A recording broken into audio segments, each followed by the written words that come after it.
அதுல்யாவில் இருக்கிறேன். இந்த ரூமில் இருக்கிறேன். இந்த அதுல்யாவில் இருக்கிற ஸ்டாஃப் எல்லாம் ரொம்ப நல்லா நம்மளை பார்த்துக்கிறாங்க. எனக்கு ஒரு கடினமும் இங்கே கிடையாது.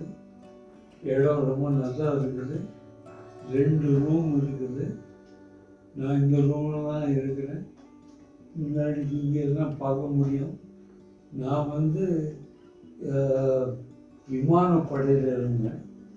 30 வருஷத்துக்கு அப்புறம் ரிட்டையர் ஆகி இங்கே இப்போ கொஞ்ச நாளாக இங்கே இருக்கிறேன். இங்கே வந்து 1 மாதம் ஆக போகுது. இவங்க எல்லாம் நம்மளை நல்லா கவனிச்சிக்கிறாங்க. சாப்பாடு வெஜிடேரியன் தான், ஆனால் நல்லா இருக்குது.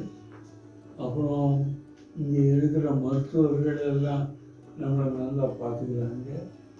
இவரும் பார்த்துக்கிறாரு. இவங்கெல்லாம் ரொம்ப நல்லா கவனிக்கிறாங்க. ஒரு ஆள் தினத்தில் ஒரு பொண்ணு இந்த மற்ற இதில் வந்துடுறா. அதனால் இங்கே ஒரு கவலைன்னா எனக்கு கிடையாது.